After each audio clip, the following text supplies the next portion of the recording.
ಶ್ರೀಪಾದಿ ಟೀಕೆ ಮಧ್ಯದೊಳಗೆ ಉದಿಸಿ ಬಂದಿರುವಂಥ ಅಮೃತಮಯ ಕಲಶ ಕಾವ್ಯಗಳ ಮೇಲೆ ರಾಜಮಂದ್ರಿ ಪಾಂಡೆಯವರು ಬರೆದಿರುವ ಬಾಲಬೋಧಿನಿ ಟೀಕೆ ಸ್ವಾಧ್ಯಾಯ ನಡೆದಂತೆ ಇದೆ. ಬಂಧ ಅಧಿಕಾರದ 9ನೇ ಮಂಗಲ ಕಲಶ. ಅನೇನಾಧ್ಯವಸಾಯೇನ ನಿಷ್ಫಲೇನ ವಿನೋದಿತಃ ತತ್ಕಿಂಚನಾಭಿನೈವಾಸ್ತಿ ಆತ್ಮಾತ್ಮಾನಂ ಕರೋತಿ ಯತ್. ಆತ್ಮ ಆತ್ಮಾನಂ ಯತ್ ನ ಕರೋತಿ ತತ್ ಕಿಂಚನಾಪಿ ನ ಏವ ಅಸ್ತಿ. ಮಿಥ್ಯಾದೃಷ್ಟಿ ಜೀವನ ತನ್ನನ್ನು ಯಾವ ರೂಪವಾಗಿ ತಾನೇ ಅನುಭವಿಸಿಲ್ಲ ಎಂದರೆ ಅವನು ಆಸ್ವಾದಿಸದಂಥ ಪರ್ಯಾಯವು ಅಂಥ ವಿಕಲ್ಪವು 3 ಲೋಕದಲ್ಲಿ ಇಲ್ಲವೇ ಇಲ್ಲ. ನಿರಂತರ ಬರೀ ವಿಕಲ್ಪದ್ದೇ ಆಸ್ವಾದನೆ ಅನುಭವ ಮಾಡ್ತಾ ಬರ್ತಾ ಇರುವಂಥ ಈ ಜೀವನಿಗೆ ವಿಕಲ್ಪದೊಳಗ ಯಾವ ಪ್ರಕಾರಗಳ ಸಂಭವ ಇದಾವೆಯೋ ಆಯಾ ಪ್ರಕಾರದ ವಿಕಲ್ಪಗಳನ್ನು ಆಸ್ವಾದಿಸ್ತಾ ಅನುಭವಿಸ್ತಾ ಒಮ್ಮೆ ಸುಖಿ ಅಂತಾನೆ, ಒಮ್ಮೆ ದುಃಖಿ ಅಂತಾನೆ, ಒಮ್ಮೆ ಮಾಡಬೇಕಾದದ್ದನ್ನು ಮಾಡಿದೆ ಅಂತಾನೆ, ಒಮ್ಮೆ ನನ್ನ ಕಡೆಯಿಂದ ಏನೂ ಆಗಲಿಲ್ಲ ಅಂತಾನೆ. ಈ ಪ್ರಕಾರ ಈ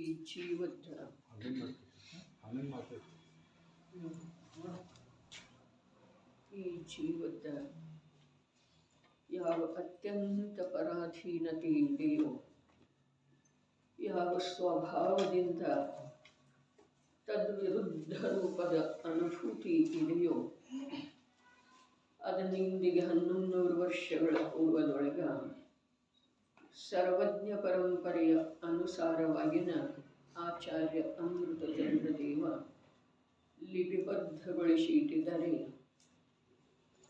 ಭಾಗ್ಯದಿಂದ ನಮಗೆ ಅದು ಉಪಲಬ್ಧ ಆದದ್ದು ಇದೆ.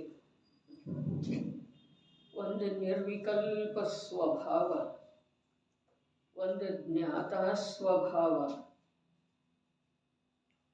ಧ್ರುವ ಒಂದು ಪರಮ ಪಾರಿಣಾಮಿಕ ಭಾವರೂಪ ಇರುವಂಥ ಜೀವ ಆ ಒಂದು ತನ್ನ ನೈಜತೆಯನ್ನು ತಿಳಿದುಕೊಳ್ಳುವ ಅವಸರ ಪ್ರಾಪ್ತ ಆಗದೆ ಅನಂತ ಕಾಲ ಬರೀ ಆಕುಲತೆ, ದುಃಖ, ಅಶಾಂತಿ, ಅತೃಪ್ತಿಯೊಳಗನ ನಡ್ಕೊಂಡು ಬರ್ತಾ ಇದ್ದಾನೆ. ಅದರದೇ ಅನುಭವ.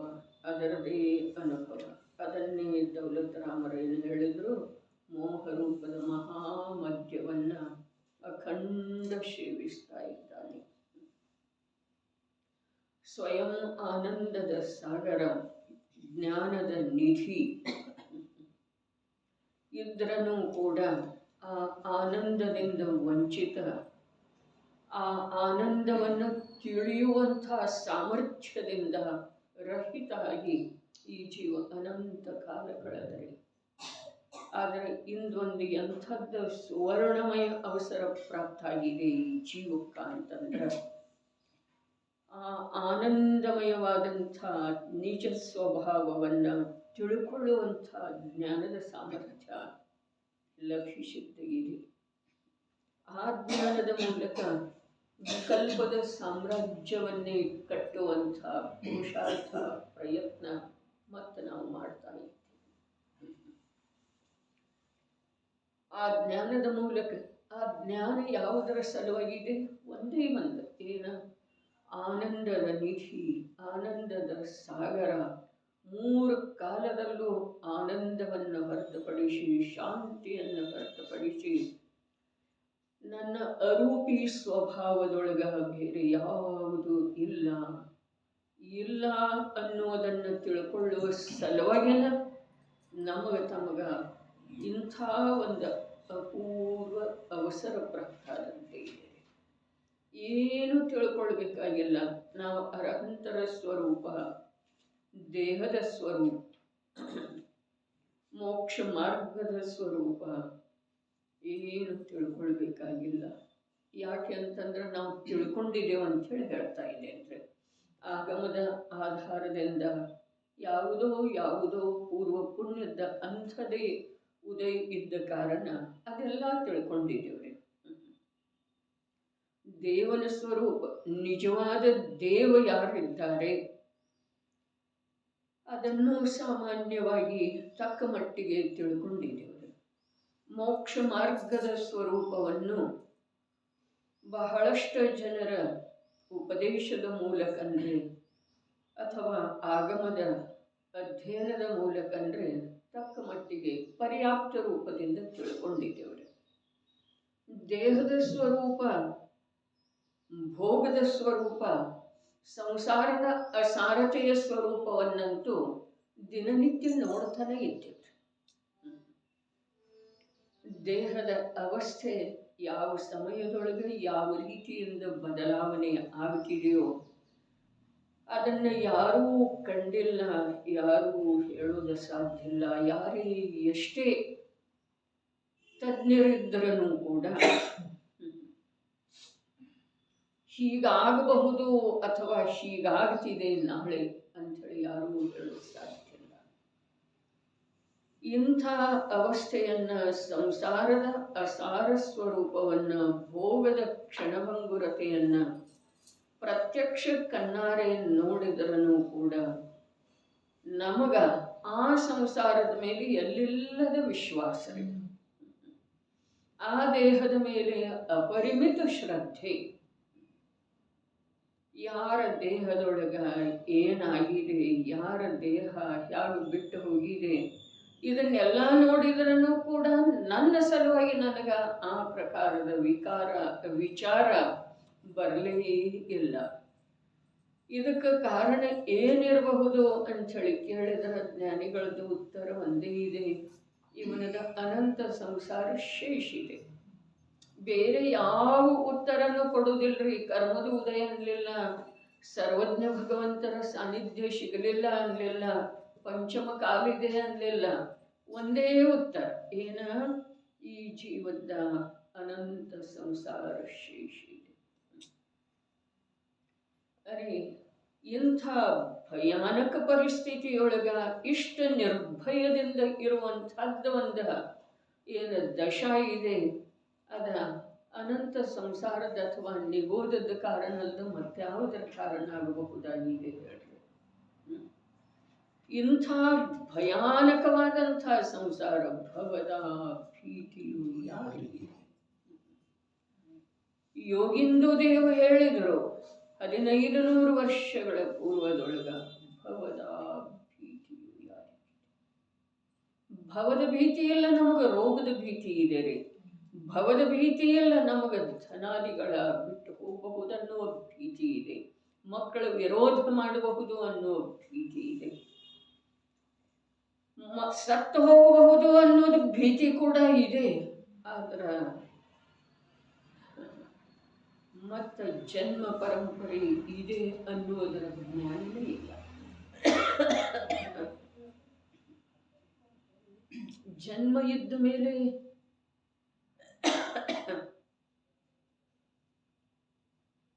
ರೋಗ, ಮರಣ, ಪರಾಧೀನತೆ ಇವೆಲ್ಲ ಇರೋದಲ್ಲ. ಭವದ ಭೀತಿಯು ಯಾರಿಗಿದೆ ಅಂಥೇಳಿ ಹೇಳಿದರು. ಅದರಲ್ಲಿ ಸ್ಪಷ್ಟ ಇದೆ, ಏನ ಮತ್ತೆ ಜನ್ಮಧಾರಣ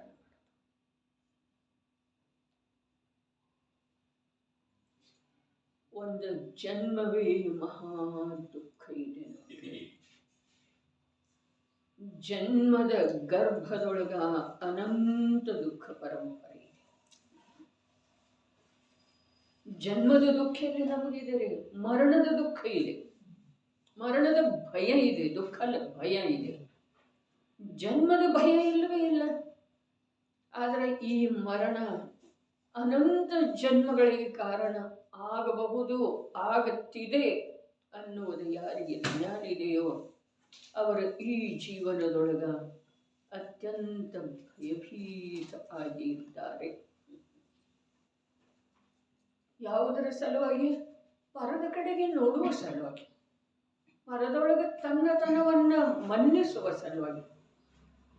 ಅರೆ, ಯಾವ ಪರ ನಿಜವಾಗಿ ಯಾವುದೇ ರೀತಿಯಿಂದ ನಮ್ಮ ದುಃಖಕ್ಕ ಬಂಧನಕ್ಕ ಕಾರಣ ಇಲ್ಲದಿದ್ರೂ ನಮ್ಮ ದುಃಖ ರೂಪ, ನಮ್ಮ ಬಂಧನ ರೂಪದ ಪರಿಣಾಮ ಪರಂಪರೆಯಿಂದ ನಮ್ಮಲ್ಲಿ ಎಲ್ಲಿ ನಡೀತಾ ಇದೆಯೋ ಅಲ್ಲಿ ಆ ಪರದ್ರವ್ಯವನ್ನ ನಿಮಿತ್ತ ಅಂಥೇಳಿ ಹೇಳೋದು ಅನಿವಾರ್ಯ ಆಗಿ ಹೋಗ್ತಿದೆ.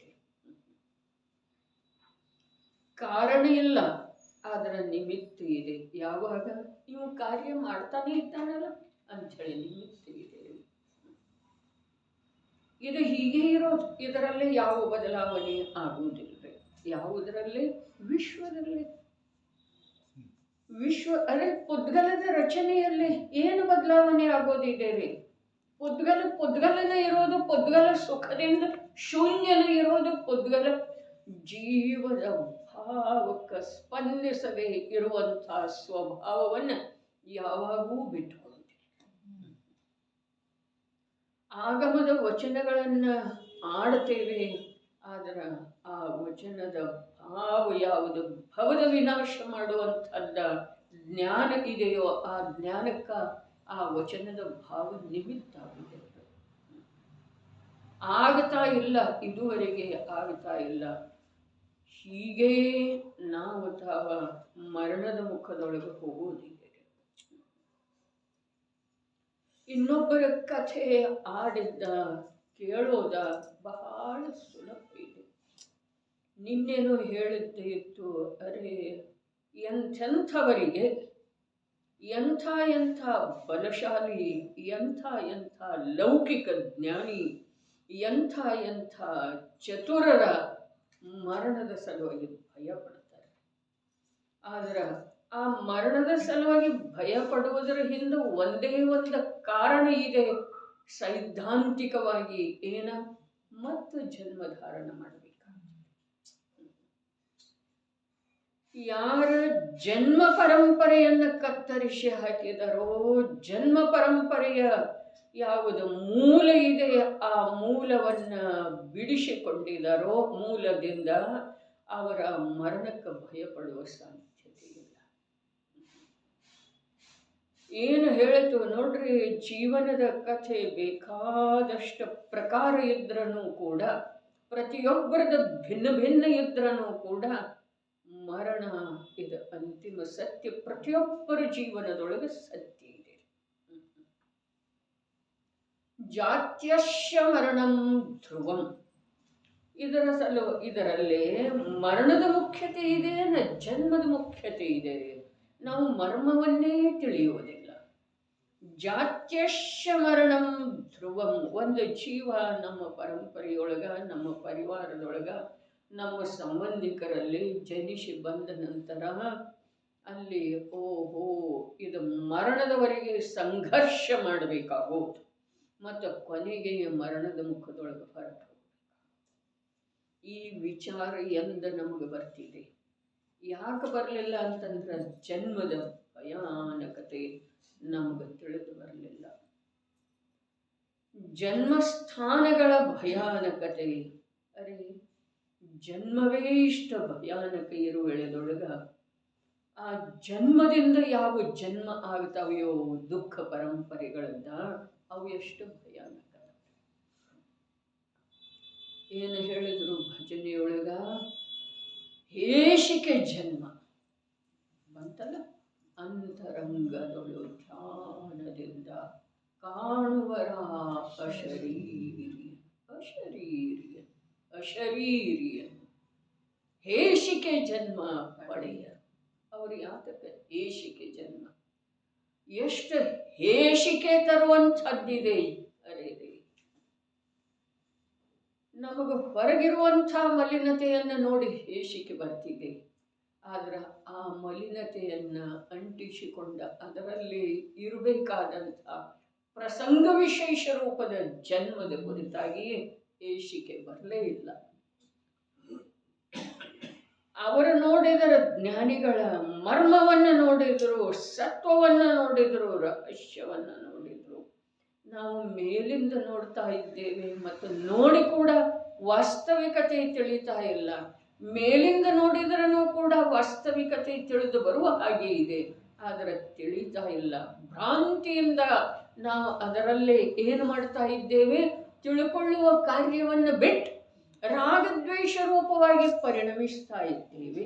ಯಾವುದರಲ್ಲೇ, ಯಾವುದು ಭಾಷ್ಯದೊಳಗೆ ಪ್ರಗಟ ಇದೆಯಲ್ಲ ಅದರಲ್ಲೇ ಏನು ಮಾಡ್ತಾ ಇದ್ದೇವೆ, ಸತ್ಯತೆಯನ್ನು ತಿಳ್ಕೊಳ್ತಾ ಇದ್ದೇವೆನೋ. ಬಾಹ್ಯದಲ್ಲಿ ಯಾವುದು ಪ್ರಕಟ ಇದೆ ಅದರೊಳಗಿನ ಸತ್ಯಾಂಶವನ್ನು ಗ್ರಹಣ ಮಾಡ್ತಾ ಇದ್ದೇವೆಯೋ ಅಥವಾ ರಾಗದ್ವೇಷ ಮಾಡ್ತಾ. ನಮ್ಮದ ಆಟ ಎಲ್ಲಿ ನಡೆದಿದೆ, ಚೇಷ್ಟೆಯಲ್ಲಿ ನಡೆದಿದೆ, ಬಾಲಕತನ ಅಜ್ಞಾನತನ ಎಲ್ಲಿ ನಡೆದದ್ದು ಇದೆ. ನಮ್ಮದ ಅಜ್ಞಾನದ ವಿಸ್ತಾರ ಎಲ್ಲೆಲ್ಲಿ ಯಾವ್ಯಾವ ಪ್ರಕಾರದಿಂದ ಇದೆ. ಅರೇ ಅಜ್ಞಾನತ್ವನ ಭೇದದ ಅಂತ ಹೇಳಿ ಬಂತಲ್ಲ ನಿನ್ನೆ ಸಂಪದದೊಳಗ. ಏನ ರಾಗ ದ್ವೇಷ ಮೋಹ ಅವಿರತಿ ಮಿಥ್ಯಾತ್ವ ಕಷಾಯ ಯೋಗ ಇವೆಲ್ಲವೂ ಯಾವುದರ ಭೇದದವೋ, ಅಜ್ಞಾನದ ಭೇದದವು. ಯಾವುದರ ಅಜ್ಞಾನ, ಯಾವುದರ ಅಜ್ಞಾನ? ನನ್ನ ಸ್ವರೂಪವನ್ನು ನಾನು ತಿಳಿಯದೇ ಇರುವ ಅಜ್ಞಾನ. ಆ ಅಜ್ಞಾನದ ಭೇದದವು ಏನ ಮಿಥ್ಯಾತ್ವ, ರಾಗ ದ್ವೇಷ ಕಷಾಯ ಯೋಗ ಅವಿರತಿ ಎಲ್ಲವೂ. ಅರೆ ಹಾಗಾದ್ರೆ ಒಂದು ಆ ಅಜ್ಞಾನದ ಕಡೆಗೆ ನಾವು ಗಮನ ಕೊಡೋದು, ಎಲ್ಲ ಅವಿರತಿಯ ಕಡೆಗೆ ವಿಶೇಷ ಗಮನ ಕೊಡೋದ್ರಿ, ಯೋಗದ ಕಡೆಗೆ ಕೊಡೋದ್ರಿ, ಕಾಯ ಯೋಗವನ್ನ. ಅರೆ ಕಾಯ ಯೋಗವನ್ನ ಸ್ಥಿರಗೊಳಿಸಿದ್ರೆ ಇವನಿಗೆ ಕರ್ಮದಾಸ್ತ್ರವು ನಿಂತು ಹೋಗ್ತಿದ್ದೀರಿ, ದುಃಖದ ಅನುಭವ ಬಿಟ್ಟು ಹೋಗ್ತಿದ್ದೀರಿ. ಮನಸ್ಸನ್ನ ಹಿಡಿತದೊಳಗೆ ಇಟ್ಟುಕೊಂಡ್ರ, ವಚನವನ್ನ ಬಿಟ್ಟು ಬಿಟ್ರ ಇವನ ಕಾರ್ಯ ಆಗ್ತಿದೆಯನ. ಆ ಭಿನ್ನ ದ್ರವ್ಯ ಮನೋವರ್ಗಣದಿಂದ ರಚಿಸಲ್ಪಟ್ಟಿರುವ ಮನಸ್ಸ, ಭಾಷಾವರ್ಗಣಾದ ಪರಿಣಾಮ ರೂಪದ ವಚನ, ಕಾಯವರ್ಗಣಾದ ಪರಿಣಮನ ಆಹಾರ ವರ್ಗಣಾದ ಪರಿಣಮನ ರೂಪದ ಕಾಯದ ಚೇಷ್ಟೆ, ಕಾಯದ ವ್ಯಾಪಾರ. ಅದರಿಂದ ಏನಾಗ್ತಾ ಇದೆ ಜೀವನಿಗೆ?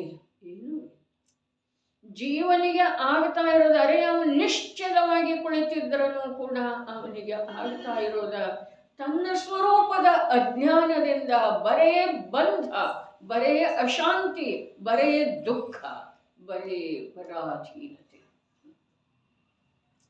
ಇದರ ಕಡೆಗೆ ಇಷ್ಟೊಂದು ಉತ್ಕೃಷ್ಟ ಸನ್ನಿವೇಶ ಪ್ರಾಪ್ತ ಆದ್ರೂ ನಮ್ದು ಗಮನ ಹೋಗ್ತಾ ಇಲ್ಲ. ನಾವು ಅಲ್ಲಿ ಕಾರ್ಯ ಮಾಡ್ತಾ ಇಲ್ಲ. ಎಲ್ಲಿಯೇ ಆ ಅಜ್ಞಾನವನ್ನ ಬಿಟ್ಟು ಕೊಡುವ ಅಥವಾ ಆ ಅಜ್ಞಾನ ತಾನಾಗಿನ ಬಿಟ್ಟು ಹೋಗುವ ಹಾಗೆ ವಸ್ತುವಿನ ಸ್ವರೂಪವನ್ನು ತಿಳ್ಕೊಳ್ತಾ ಇಲ್ಲ. ಅರೇ ಸರ್ವಜ್ಞರ ಪರಂಪರೆಯೊಳಗೆ ಜನ್ಮ ಆಗೋದ ಅನಂತ ಅನಂತ ಅನಂತ ಅನಂತ ಅನಂತ ಕಾಲದಲ್ಲಿ ಕಠಿಣ ಇದೆ. ನಮಗೆ ಮಹಿಮೆ ಇಲ್ಲ.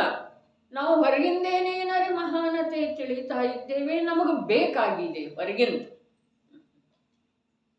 ಆದ್ರೆ ಈ ಜೈನ ಕುಲೋತ್ಪನ್ನ ಆಗಿ ಆ ಸರ್ವಜ್ಞರ ಸನ್ನಿಧಿಗೆ ಹೋಗುವಂತ, ಆ ಸರ್ವಜ್ಞರ ಲೋಕದೊಳಗೆ ಯಾರೂ ಹೇಳದೇ ಇರುವಂಥ ಆ ಅಂತಃತತ್ವ, ಅರೂಪಿ ತತ್ವ, ಅದರ ಮಹಾನತೆ, ಅದನ್ನು ತಿಳ್ಕೊಳ್ಳುವಂಥ ಈ ಅವಸರ ಇದೆಯಲ್ಲ, ಇದು ಎಷ್ಟು ಕಾಲದೊಳಗೆ ಸಿಗ್ತಿದೆ?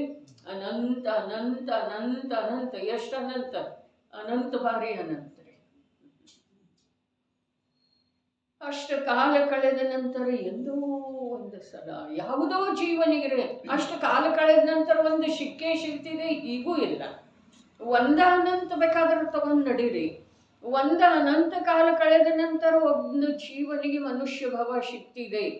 ಒಂದು ಸಲ ಮನುಷ್ಯ ಭವ ಬಿಟ್ಟು ಹೋದ ನಂತರ ಅಥವಾ ಅನಂತ ಕಾಲ ಕಳೆದ ನಂತರ ಅನಂತ ಕಾಲ ಅನ್ಯ ಅನ್ಯ ಅನ್ಯ ಅನ್ಯ ಪರ್ಯಾಯಗಳನ್ನು ಧಾರಣ ಮಾಡಿದ ನಂತರ ನಿಯಮದಿಂದ ಅವನಿಗೊಂದು ಮನುಷ್ಯ ಭವ ಸಿಗ್ತಿದೆ. ಹೀಗೆ ಇಲ್ಲವೇ ಇಲ್ರಿ. ಅನಂತ ಕಾಲದ ನಂತರ ಕೂಡ ನಿಶ್ಚಿತ ಇಲ್ಲ. ನಮಗೆ ಯಾಕೆ ಪರಿಚಯ ಆಗ್ತಾ ಇಲ್ಲ, ಯಾಕೆ ಪ್ರಜ್ಞೆ ಮೂಡಿ ಬರ್ತಾ ಇಲ್ಲ?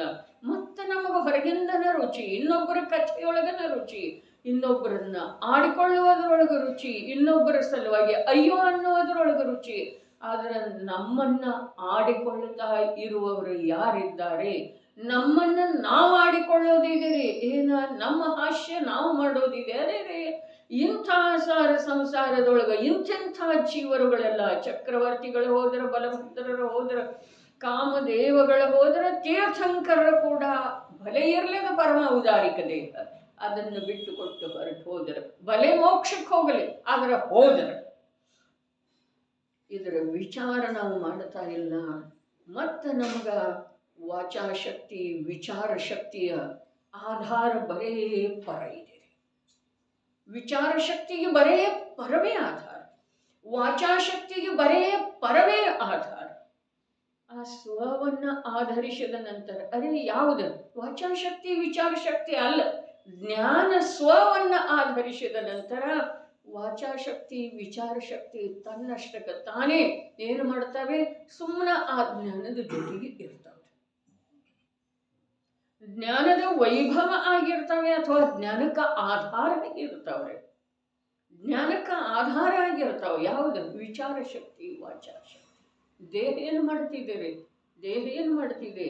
ರೋಗ ರೂಪದ ದೇಹ, ಅತ್ಯಂತ ಕೃಶ ಕಾಯ, ವಯೋ ವೃದ್ಧ, ಎಲ್ಲ ಚರ್ಮೆಲ್ಲ ಸುಕ್ಕುಗಟ್ಟಿದೆ, ಎಲವೆಲ್ಲ ಅತ್ಯಂತ ಶಿಥಿಲಾಗಿ ಹೋಗಿದ್ದಾವೆ. ಆದ್ರ ಒಳಗಡೆ ಆ ಜ್ಞಾನ ಅರೂಪಿ ಚಿನ್ಮಾತ್ರ ಆನಂದ ಸಾಗರನಾದಂಥ ನಿಜ ತತ್ವದ ಆಶ್ರಯ ಮಾಡಿ ಪರಿಣಮನ ಮಾಡ್ತಾ ಇರುವಳದೊಳಗ ಆ ದೇಹ ಕೂಡ ನೋಡುವವರಿಗೆ ಏನು ಕಾಣಿಸ್ತಿದೆ? ಹೊಳೆಯುವಂಥ ಸೂರ್ಯನ ಹಾಗೆ, ರತ್ನದ ಹಾಗೆ ಕಾಣಿಸ್ತಿದೆ ರೀ. ಅದಕ್ಕಂದಿದ್ದಾರೆ ಏನ?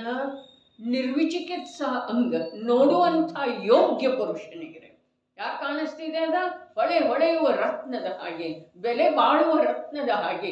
ನಿಜವಾಗಿ ಬೆಲೆ ಬಾಳುವ ರತ್ನ ಇದೆ ರೀ.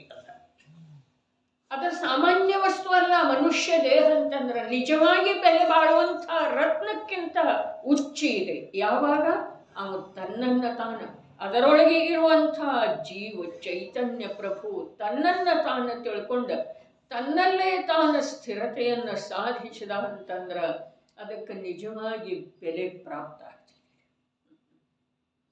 ಅದನ್ನು ತಿಕ್ಕುವುದರಿಂದ, ಉಜ್ಜುವುದರಿಂದ, ಬಣ್ಣ ಹಚ್ಚುವುದರಿಂದ ಅದಕ್ಕೆ ಬೆಲೆ ಬರುವುದಿಲ್ಲ. ಬರ್ತಿದೆ ಅಂದ್ರೆ ಹೇಗಿದೆ? ಹಾಗಿದ್ರೆ ಒಂದು ವೇಳೆ ವೈರಾಗ್ಯಕ್ಕೆ ಅವಕಾಶ ಇದೆ, ಇದೆಯೋ ಅಥವಾ ಇಲ್ಲ? ಅದಕ್ಕೆ ಬಣ್ಣ ಸುಣ್ಣ ಹಚ್ಚಿದ ನಂತರ ವೈರಾಗ್ಯಕ್ಕೆ ಅವಕಾಶ ಎಲ್ಲಿದೆ? ಮತ್ತೆ ಅಭಿಮಾನಕ್ಕನ ಕಾರಣ ಆಗ್ತಿದೆಯಲ್ಲ ಅದ, ಹೌದು ಅಥವಾ ಇಲ್ರಿ? ಯಾವಾಗಲೇ ಅದನ್ನು ಪರಿವರ್ತನೆ ಮಾಡುವ ಭಾವ ಏನಿದೆ, ವಯಸ್ಸಿನೊಳಗೂ ಕೂಡ ಅದನ್ನು ಪರಿವರ್ತನೆ ಮಾಡುವ ಭಾವ ಏನಿದೆ. ಅರೆ ವಯಸ್ಸು ಅನ್ನೋದ ಇದು ಲೌಕಿಕದ ದೃಷ್ಟಿಯಿಂದ, ಭಾವಂತೂ ಜೀವನಲ್ಲೇ ಅಖಂಡವಾಗಿ ಉದಿಶ ಬರ್ತಾ ಇದ್ದಾವಲ್ಲ. ವಯಸ್ಸಿನೊಳಗೂ ಕೂಡ ಅದಕ್ಕೆ ಸುಣ್ಣ ಬಣ್ಣ ಹಚ್ಚುವ ವಿಕಲ್ಪ ಭಾವ ಏನಿದೆ ಅಲ್ಲ, ಅದ ದೇಹದ ಅಭಿಲಾಷೆ ಇದೆ ರೀ. ದೇಹವನ್ನು ಯಾರು ಬಯಸ್ತಾರೋ ಅವರಿಗೆ ದೇಹಗಳ ಸಿಗ್ತಾನೇ ಇರೋರೆ. ದೇಹವನ್ನು ಯಾರು ದೂಷಿಸ್ತಾರೋ ಅವರಿಗೂ ದೇಹ ಸಿಗ್ತಾನೆ ಇರೋರೆ. ದೂಷಿಸೋದು ಇಲ್ಲ, ಪೋಷಿಸುವುದು ಇಲ್ಲ, ಬಯಸುವುದು ಇಲ್ಲ, ಅದನ್ನು ದ್ವೇಷಿಸುವುದು ಇಲ್ಲ, ಅದನ್ನು ಆಧರಿಸುವುದು ಇಲ್ಲ. ಏನಿದೆ ಅದ? ಆಧರಿಸಲಿಕ್ಕೂ ಯೋಗ್ಯಿಲ್ಲ, ದ್ವೇಷ ಮಾಡಲಿಕ್ಕೂ ಯೋಗ್ಯಿಲ್ಲ. ಆಧರಿಸಲಿಕ್ಕೆ ಯೋಗ್ಯ ತ್ರಿಕಾಲಿ ತತ್ವ ಇದೆ, ದ್ವೇಷ ಮಾಡಲಿಕ್ಕೆ ಯೋಗ್ಯ. ಆ ತತ್ವವನ್ನ ಮೆಟ್ಟಿ ಹೊರಗೆ ಬರ್ತಾ ಇರುವಂಥ ಪರಿಣಾಮ ಇದೆ. ಏನಿದೆ? ಎಲ್ಲ ನನ್ನಲ್ಲೇನ. ನಿನಗ ರಾಗದ್ವೇಷ ಮಾಡುವುದಿದೆಯಲ್ಲ, ನಿನ್ನಲ್ಲಿ ಎರಡು ವಿಭಾಗ ಇದೆ ಮಾಡು. ರಾಗದ್ವೇಷ ಮಾಡುವುದಿದೆಯಲ್ಲ, ನಿನಗ ಚರ್ಚಾ ಮಾಡುವುದಿದೆಯಲ್ಲ, ನಿನಗ ಮಾತಾಡೋದಿದೆಯಲ್ಲ, ನಿನಗ ವಿಚಾರ ಮಾಡೋದಿಲ್ಲ, ಬೇಕಾದಷ್ಟು ವಿಷಯ ಇದೆ. ಅದಕ್ಕೆ ಮನಸ್ವರೂಪದ ಆ ಮರ್ಕಟವನ್ನ ಶಾಸ್ತ್ರ ರೂಪದ ವೃಕ್ಷದ ಮೇಲೆ ಬಿಡ ಅಂತ ಹೇಳಿದ್ರೆ, ಶಾಸ್ತ್ರ ಅಂದ್ರೆ ಪ್ರಥಮಾನಿಯೋ, ಕರ್ಣಾನಿಯೋ, ಚರಣಾನಿಯೋ, ರಾಮನ ಕಥೆ, ಆದಿದೇವನ ಕಥೆ, ಭರತನ ಕಥೆ, ಶ್ರಾವಕನ ಆಚರಣೆ, ಮುನಿ ಆಚರಣೆ, ಅದ ಅಲ್ಲ ಸುಧಾತ ಈ ಶಾಸ್ತ್ರ ಅಂತಂದ್ರ. ಶಾಸ್ತ್ರ ಯಾವುದಿದೆ? ಶಾಸ್ತ್ರ ಒಳಗಿದೆ. ಶಾಸ್ತ್ರದ ವಿಷಯ ಯಾರ್ರಿ? ಶಾಸ್ತ್ರದ ವಿಷಯ ಯಾರು? ಶಾಸ್ತ್ರದ ವಿಷಯ ಶುದ್ಧಾತ್ಮನೂ ಇದ್ದಾನೆ, ಅಶುದ್ಧ ಪರಿಣಾಮನೂ ಇದೆ. ಶಾಸ್ತ್ರದ ವಿಷಯ, ಅದನ್ನು ಬಿಟ್ಟು ಶಾಸ್ತ್ರದೊಳಗೆ ಏನಿದೆ ಹೇಳಿ? ಅಶುದ್ಧ ಪರಿಣಾಮನೂ ಇದೆ, ಶುದ್ಧ ಪರಿಣಾಮನೂ ಇದೆ, ಪೂರ್ಣ ಶುದ್ಧ ದಶಾನೂ ಇದೆ, ಮತ್ತು ತ್ರಿಕಾಲ ಶುದ್ಧ ವಸ್ತುನೂ ಇದೆ. ಮನರೂಪದ ಮರ್ಕಟವನ್ನ ಅಲ್ಲಿ ವಿಹಾರ ಮಾಡಲಿಕ್ಕೆ ಬಿಡ. ಎಲ್ಲಿ? ಆ ಶುದ್ಧ ತತ್ವ ಅನಂತ ಗುಣರತ್ನಾಕರ. ಒಂದೊಂದು ಗುಣಕ್ಕೆ ಬೆಲೆ ಕಟ್ಟವ್ರು ಯಾರ್ರಿ? ಅರೆ, ಒಂದು ಪರ್ಯಾಯಕ್ಕೆ, ಶುದ್ಧ ಪರ್ಯಾಯಕ್ಕೆ ಬೆಲೆ ಕಟ್ಟೋದು ಸಾಧ್ಯ ಇಲ್ಲ. 3 ಲೋಕದ ವೈಭವ ಎಲ್ಲ ಕೊಟ್ರನು ಕೂಡ, ಅರೆ 6 ಖಂಡದ ವೈಭವವನ್ನು ಕೊಟ್ರನು ಕೂಡ ಒಂದು ಸಮ್ಯಕ್ ದರ್ಶನ ರೂಪದ ಒಂದು ಸಮಯದ ಪರ್ಯಾಯ ಯಾರು ಕೊಡೋ ಸಾಧ್ಯ ಇದೆ? 6 ಖಂಡದ ವೈಭವ. ಇನ್ನು ಪುಣ್ಯದ ಮಾತು, ಅರೆ ತೀರ್ಥಂಕರರಂಥ ನಾಮಕರ್ಮದ ಪುಣ್ಯ ಸತ್ತಾದೊಳಗಿದ್ರೂ ಅದೇ ಭವದಲ್ಲಿ ಉದಯಕ್ಕೆ ಬರೋದಿದ್ರೂ ಒಂದಂಜುಲಿ ನೀರು ಸಿಗಲಿಲ್ಲ ಆ ಮಹಾಪುರುಷನಿಗೆ. ಎಲ್ಲಿ ಏನು ವಿಚಾರ ಮಾಡ್ತಾ ಇದ್ದೇವೆ ನಾವು? ಯಾವುದರ ಕುರಿತು ಅಭಿಮಾನ ಮಾಡ್ತಾ ಇದ್ದೇವೆ? ಯಾವುದರ ಕುರಿತು ಅರೆ ರಾಗದ್ವೇಷಗಳಿಗೆ ಯಾವುದನ್ನ ಆಧಾರ ಮಾಡ್ಕೊಳ್ತಾ ಇದ್ದೇವೆ? ಪರಪದಾರ್ಥ. ರಾಗದ್ವೇಷ ಮಾಡ್ಲಿಕ್ಕೆ ಯೋಗ್ಯ ಇಲ್ರಿ. ಅದ ಪರಪದಾರ್ಥ ರಾಗದ್ವೇಷ ಮಾಡ್ಲಿಕ್ಕೆ ಯೋಗ್ಯ ಇಲ್ಲ. ರಾಗ ಮಾಡಲಿಕ್ಕೆ ಯೋಗ್ಯ ಓರ್ವ ಶುದ್ಧಾತ್ಮ ಇದ್ದಾನೆ, ದ್ವೇಷ ಮಾಡಲಿಕ್ಕೆ ಯೋಗ್ಯ. ಆ ಶುದ್ಧಾತ್ಮನನ್ನ ಅಲ್ಲಗಳೆದು ಹೊರಗೆ ಬರ್ತಾ ಇದೆಯಲ್ಲ ಪರಿಣಾಮ, ಅದು ಒಂದು ಇದೆ. ಅದನ್ನು ಬಿಟ್ಟು ಪರಪದಾರ್ಥದ ಮೇಲೆ ರಾಗದ್ವೇಷ ಮಾಡಿದರೆ ನಿನಗೆ ಸಿಗೋದೇನು? ಅದರಲ್ಲೇ ಆಗೋದೇನು? ಎರಡೂ. ನಿನಗೂ ಏನು ಸಿಗೋದಿಲ್ಲ, ಅದರಲ್ಲೇನೂ ಏನಾಗೋದಿಲ್ಲ. ರಾಗ ಮಾಡುವುದರಿಂದ ಅದರಲ್ಲಿ ಏನಾದರೂ ಬಲ ಬರ್ತಿದೆ. ಇದ್ರ ಮೇಲೆ ರಾಗ ಮಾಡಿದೆವು, ಇದ್ರೊಳಗೆ ಬಲ ಬರ್ತಿದೆ ರೀ. ಇದರ ಮೇಲೆ ರಾಗ ಮಾಡಿ ಬಣ್ಣ ಸುಣ್ಣ ಹಚ್ಚಿದೆವು, ಅದಕ್ಕೆ ಅದು ಬಾಗುತ್ತಿದೆ. ಏನಿದೆ ರೀ? ಮತ್ತೆ ಇವನಿಗೇನಾಗ್ತಿದೆ? ಸಮಾಧಾನ ಇರ್ತಿದೆ. ಹಿಂದೆ ಹೇಳಿದ್ದಿತ್ತು, ಮೇಕಪ್ ಮಾಡ್ಕೊಂಡು ಹೋಗ್ತಾ ಇರ್ತಾಳೆ ಓರ್ವ ಹೆಣ್ಮಗಳ ಯಾವುದೋ ಕಾರ್ಯಕ್ರಮಕ್ಕೆ. ಮಳೆ ಬರ್ತಿದೆ, ಆ ಮೇಕಪ್ ಎಲ್ಲ ತೊಳೆದು ಹೋಗ್ತಿದೆ. ಅವಾಗ ವಿದ್ರೂಪ ಆಗ್ತಾಳೆ ಅಥವಾ ಇಲ್ರಿ. ಮತ್ತು ಯಾವಳೆ ಹೇಗಿದೆ ಹಾಗೆ ಹೊರಟಿದ್ದಾಳೆ, ಮುಖ ಒರೆಸ್ಕೊಂಡ್ರೆ ಇನ್ನಷ್ಟು ಸ್ವಚ್ಛ ಆಗ್ತಿದೆ ಮಳೆ ಬಂದ ಮೇಲೆ. ಹೌದು ಅಥವಾ ಇಲ್ಲ? ಬೆವರು ಬಂದ ಮೇಲೆ, ಬಿಸಿಲಿನ ತಾಪ, ಬೆವರು ಬಂದ ಮೇಲೆ ತಿಕ್ಕಿ ಒರೆಸ್ಕೊಂಡ್ರೆ ಅದು ವಿದ್ರೂಪ ಆಗ್ತಿದೆ. ಮತ್ತು ಇದು ಸ್ವಚ್ಛ ಆಗ್ತಿದೆ, ಹೊಳಿತಿದೆ. ಬೆವರು ಕೂಡ ಔಷಧಿ ಇದೆ ರೀ. ಜೊಲ್ಲ ಔಷಧಿ ಇದೆ ಏನಿಲ್ಲ ಆಯುರ್ವೇದದೊಳಗೆ, ಅದರದ್ದು ನಾನೀಗ ಚರ್ಚೆ ಮಾಡ್ತಾ ಇಲ್ಲ. ಬೆವರು ಕೂಡ ಉಪಯೋಗಿ ಇದೆ ರೀ. ಯಾವ ಪ್ರಕಾರ? ಶರೀರದೊಳಗೆ ಮಲಮೂತ್ರಾದಿಗಳ ವೃದ್ಧಿಸುವುದರಿಂದ ರೋಗ ಆಗ್ತಿದೆ ಅಂಥೇಳಿ ನಮ್ಮ ಕಾರ್ತಿಕೇಯ ಮಹಾಮುನಿ ಹೇಳಿದಾರೆ. ರೋಗದ ಕಾರಣ ಒಂದೇ, ಏನ? ಶರೀರದೊಳಗೆ ಮಲಾದಿಗಳ ವೃದ್ಧಿಸುವುದರಿಂದ. ಅರೆ, ಇಷ್ಟು ಸುಲಭ ಮಾತನ್ನ ನಾವು ತಿಳಿಲಿಲ್ಲ. ಮತ್ತು ಆಯುರ್ವೇದದವರು ಮೊದಲೇನು ಮಾಡ್ತಾರೆ? ಕೋಟ ಸ್ವಚ್ಛ ಆಗೋದು ಕೊಡ್ತಾರೆ. ಅರ್ಧ ರೋಗ ಹೋಯ್ತು, ಅರ್ಧ ಅಲ್ಲ, ರೋಗದ ಬೇರು ಹೋಯ್ತು. ಅರೆ, ನಮ್ಮ ಕಾರ್ತಿಕೇಯ ಮುನಿ ಬಾಲ್ಯಾವಸ್ಥೆಯೊಳಗೆ, ಕುಮಾರಾವಸ್ಥೆಯೊಳಗೆ ದೀಕ್ಷಾ ತಗೊಂಡ್ರೆ ವೈರಾಗ್ಯ ಎಂಥದ್ದ! ಕುಂದರ ವೈರಾಗ್ಯಕ್ಕಿಂತ ವಿಶಿಷ್ಟ ವೈರಾಗ್ಯ ರೀ ಅಂತ. ಹಾಗಾದ್ರೆ ಆ ಕಾರ್ತಿಕೇಯ ಅನುಪ್ರೇಕ್ಷೆ ಅಂಥೇಳಿ ಮೊಟ್ಟ ಮೊದಲಿಗೆ ಬರೆದರ್ರೆ ಅವರು. ಅದರಲ್ಲಿ ಅವರು ಹೇಳಿದ್ರು, ಮಲಾದಿಗಳ ವೃದ್ಧಿಯಾಗುವುದರಿಂದ ಶರೀರದಲ್ಲಿ ರೋಗಾದಿಗಳು ಬರ್ತವೆ. ಹರಡಾದಿಗಳ ಸೇವನದಿಂದ ಮಲಾದಿಗಳು ಬಿದ್ದು ಹೋಗುವುದರಿಂದ ರೋಗಾದಿಗಳ ನಾಶ ಆಗ್ತವೆ. ಹೇಳಿದ್ರೇನಿಲ್ರಿ? ಹಾಗಾದ್ರೆ ಅವರು ಆರೋಗ್ಯಶಾಸ್ತ್ರ ಹೇಳಿದ್ದಾರೆ ಅಂಥೇಳಿ ಅವರನ್ನು ಅದಾರ್ರಿ. ಪೂಜ್ಯಪಾದರು ಬರ್ದಾರ ಅಂಥೇಳಿ ಹೇಳಿದ್ರಲ್ಲ. ಅಲ್ಲಿದ್ರಂತ ಎಲ್ಲಿ?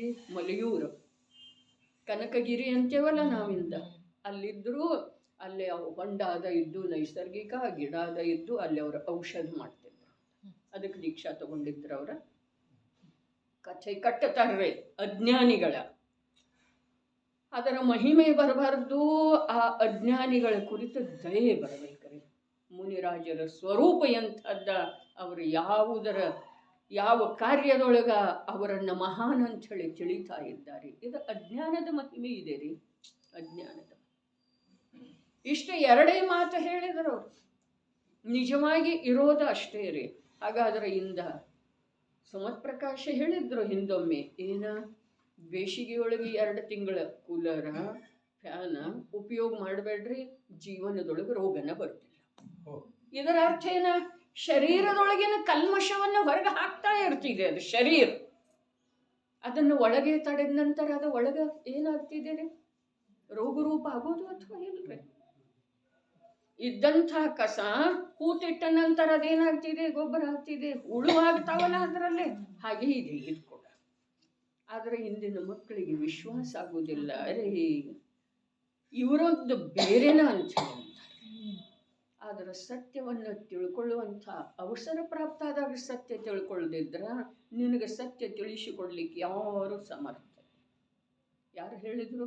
ಪದ್ಮನಂದಿ ಆಚಾರ್ಯ ದೇವ ಹೇಳಿದರು, ಈ ಭವ, ಅರೆ ತತ್ವ ನಿರ್ಣಯದ ಈ ಭವ, ತತ್ವ ನಿರ್ಣಯ ಮಾಡುವ ಸಲುವಾಗಿ ಸಿಕ್ಕಿರುವಂಥ ಈ ಭವದೊಳಗೆ ಏನಾಗಲಿಲ್ಲ?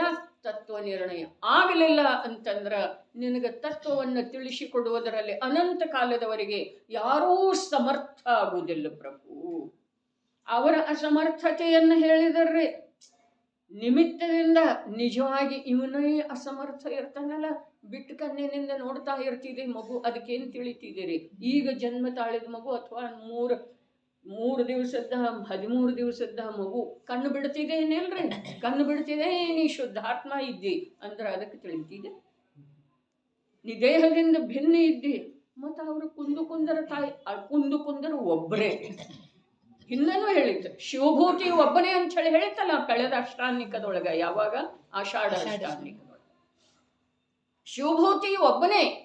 ಅದೇ ಪ್ರಕಾರ ಕುಂದು ಒಬ್ಬನೇ, ಬಾಹುಬಲಿ ಒಬ್ಬನೇ, ಭರತೇಶ್ವರ ಒಬ್ಬನೇ. 12 ಜನ ಚಕ್ರವರ್ತಿಗಳ ಈ ಕಾಲದೊಳಗಾದ್ರೆ ಭರತೇಶನಂಥವ್ರು ಯಾರಾದ್ರಿ? ಭವಿಷ್ಯ ಕಾಲದೊಳಗೆ ಅಥವಾ ಕಳೆದ ಭೂತ ಕಾಲದೊಳಗೆ ಎಷ್ಟು ಚಕ್ರವರ್ತಿಗಳಾಗಿದ್ದಾರೆ? ಭರತೇಶನಂಥವ್ರು ಯಾರಾಗಿದ್ದಾರೆ? ಅರೆ ವಿಶಿಷ್ಟ ಜೀವ ಇರ್ತಾವ್ರಿ ಆಗಮದೊಳಗೆ ಬರುವಂಥವ. ಅವನ ಹಾಗೇನ ಆಗ್ತೇನೋ? ಅದು ಸಾಧ್ಯ ಇಲ್ಲ, ಸಾಧ್ಯ ಇಲ್ಲ. ನಿನ್ನ ಹಾಗೆ ಆದ್ರೆ ಸಾಕು. ಯಾರ ಹಾಗೇನೋ ಆಗುವ ಚಿಂತೆನ ಬಿಟ್ಟು ಬಿಡ್ನಿ. ನೀ ನಿನ್ನ ಹಾಗೆ, ನೀ ಹೇಗಿದೆಯೋ ಹಾಗೆ ಆಗ. ಅದಕ್ಕೆ ನೀ ಏನಾದರೂ ಆಗು, ಮೊದಲು ಮಾನವನಾಗು ಅಂತ ಹೇಳಿ ಹೇಳಿದ್ರಲ್ಲ. ಹಾಗೆ ನೀ ಏನರೇ ಆಗ, ನೀ ಅರ್ಹಂತರೇ ಆಗ, ನೀ ಸಮ್ಯಕ್ ದೃಷ್ಟಿರೇ ಆಗ, ನೀ ಮುನೀರೇ ಆಗ, ನೀ ವೃತ್ತಿರೇ ಆಗ, ನೀ ದಾನ ಶಿರೋಮಣಿರೇ ಆಗ. ಆದರೆ ಮೊದಲು ಆತ್ಮ ಆಗಪ್ಪ, ಆತ್ಮ ಆಗ. ಜೈನ್ ದರ್ಶನ ಹೇಳೋದು ಇದಿಷ್ಟ ರೀ. ನೀ ಮೊದಲ ಆತ್ಮ ಆಗ. ಹಾಗಾದ್ರೆ ನಾ ಆತ್ಮ ಇಲ್ಲ. ನಿನ್ನೆ ಹೇಳಿರ್ತಲ್ಲ, ತನ್ನ ಅಭಾವ ಮಾಡಿದ ಮೇಲೆ ಮನುಷ್ಯ ಅನ್ನುವಂಥ ಭಾವದ ಅನುಭವ.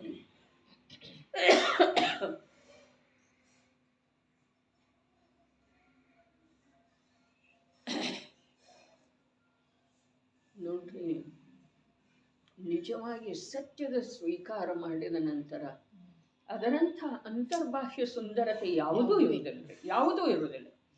ಜಗತ್ತ ಅಜ್ಞಾನ ದೃಷ್ಟಿಯಿಂದ ಆಗ ನೋಡ್ತಿದೆ, ನೋಡ್ಲಿ, ಅದರದ್ದು ನಮಗೆ ಅವಶ್ಯಕತೆ ಇಲ್ಲ. ನಮ್ಮ ಸುಂದರತೆಯನ್ನು ಕೃತ್ರಿಮವಾಗಿ ನಾವು ಎಷ್ಟೋ ಬೆಳೆಸಿಕೊಳ್ಳಿಕ್ಕೆ, ಉಳಿಸಿಕೊಳ್ಳಿಕ್ಕೆ, ಸುಂದರವಾಗಿ ಕಾಣಿಸಿಕೊಳ್ಳಿಕ್ಕೆ ಪ್ರಯತ್ನ ಮಾಡಿದರೂ ಅಜ್ಞಾನಿ ಜಗತ್ತೆಲ್ಲ ಏಕಕಂಠದಿಂದ ನಮ್ಮನ್ನು ಸುಂದರ ಅನ್ಬಹುದೇನ್ರಿ? ಅದರೊಳಗೂ ಯಾರಾದರೂ ಇರೋರೇನಿಲ್ರಿ? ಪೂರ್ಣ ರೂಪದಿಂದ ನಮ್ಮ ಯಾವುದೇ ಕಾರ್ಯವನ್ನು ಒಪ್ಪಿಕೊಳ್ಳುವಂಥ ಜಗತ್ತು ಯಾವ ಕಾಲದೊಳಗೂ ಇರುವುದಿಲ್ಲ. ನೀವು ಎಷ್ಟು ಬೇಕಾದಷ್ಟು ಉಚ್ಚ ಕಾರ್ಯ ಮಾಡ್ರಿ, ಹೊರಗೆ ಧರ್ಮದ ಮಂದಿರ ಕಟ್ಸ್ರಿ, ಮನಸ್ತಂಭ ಕಟ್ಸ್ರಿ, ಪಂಚಕಲ್ಯಾಣ ಮಾಡ್ರಿ, ಅತ್ಯಂತ ನಿಗರ್ವಿ ರೂಪದಿಂದ ಇರ್ರಿ, ಯಾವ ಅಭಿಮಾನ ಪಡಬೇಡ್ರಿ, ವ್ರತಾದಿಗಳನ್ನು ಮಾಡ್ರಿ. ಆದರೆ ಎಲ್ಲರೂ ನಿಮ್ಮನ್ನು ಅದೇ ಪ್ರಕಾರ ಒಪ್ಪಿಕೊಳ್ಳುವ ಹಾಗೆ ಜಗತ್ತಿನ ಸ್ಥಿತಿ ಯಾವಾಗೂ ಇರುವುದಿಲ್ಲ.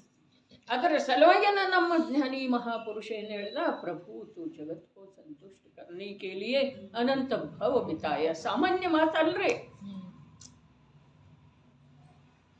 ನಮಗೆ ಇನ್ನೊಬ್ಬರ ಕಡೆಯಿಂದ ಒಳ್ಳೇದು ಅನ್ನಿಸ್ಕೊಳ್ಳೋದಿದೆ, ಆದರೆ ನಮಗೆ ಒಳ್ಳೇದು ಆಗುವುದಿಲ್ಲ. ನಮಗೆ ಧರ್ಮಿ ಅನ್ನಿಸ್ಕೊಳ್ಳೋದಿದೆ, ಆದರೆ ಧರ್ಮಿ ಆಗುವುದಿಲ್ಲ. ಅನ್ನಿಸ್ಕೊಳ್ಳೋದಿದೆ, ತೋರಿಸಿಕೊಳ್ಳೋದಿದೆ. ಪ್ರಭು ಕೃತ್ರಿಮತೆ ಇದೆ. ಒಳಗೆ ಧರ್ಮಮಯನಾದಂಥ ಅಧರ್ಮದ ಅಂಶ ಕೂಡ ಎಂದೂ ಸ್ಪರ್ಶ ಆಗಿರದೇ ಇರುವಂಥ ಆ ಮಹಾನ್ ಚೇತನ ವಸ್ತು ನಿಜಾತ್ಮ ಇದ್ದಾನಲ್ಲ, ಅವನ ನೋಡಿದ ನಂತರ ನಿನಗೆ ಯಾವ ಸುಂದರತೆ, ಯಾವ ಧರ್ಮದ ಮನ್ನಣೆ, ಯಾವ ಅಜ್ಞಾನಿಗಳ ಶಿಫಾರಸ ಸರ್ಟಿಫಿಕೇಟ್ ಬೇಕಾಗಿದೆ? ಯಾರು ನಿನಗೆ ಏನನ್ಬೇಕಾಗಿದೆ?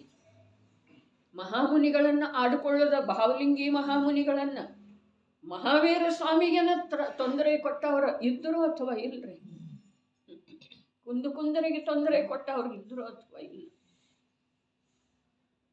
ವಚನದಿಂದ ಯಾವುದೇ ಪ್ರಕಾರದಿಂದ ಅಜ್ಞಾನಿ ಜಗತ್ತಿನಿಂದ ತಾನೇ ಮಾಡಿದ ಪೂರ್ವದ ಕರ್ಮದ ಉದಯದಿಂದ, ನಿಜವಾಗಿ ಕರ್ಮದ ಉದಯ ಅಂತ ಹೇಳೋದ ಇದು ಆಗಮದ ಭಾಷೆ ಇರಬಹುದು ಅಥವಾ ಪ್ರಚಲಿತ ಭಾಷೆ ಇರಬಹುದು.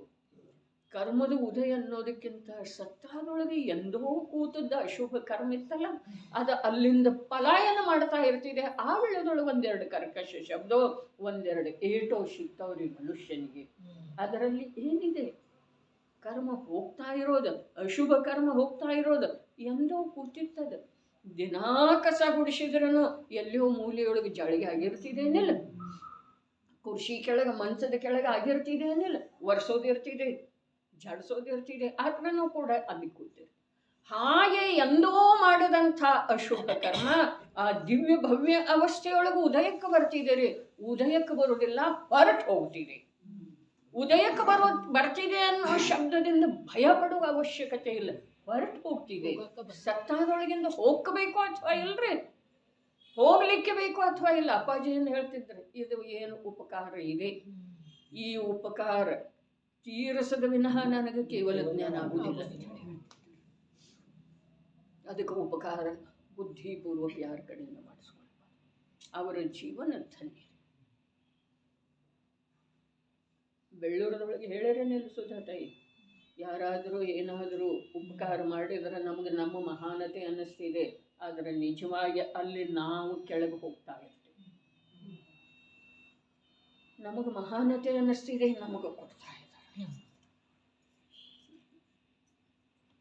ಅದಕ್ಕೆ ಜ್ಞಾನಿಯ ದೃಷ್ಟಿನೇ ಬೇರೆ, ಜಗತ್ತಿನ ಪರಿಣತಿ, ರುಚಿ, ವ್ಯವಹಾರನೇ ಬೇರೆ ಇದೆ.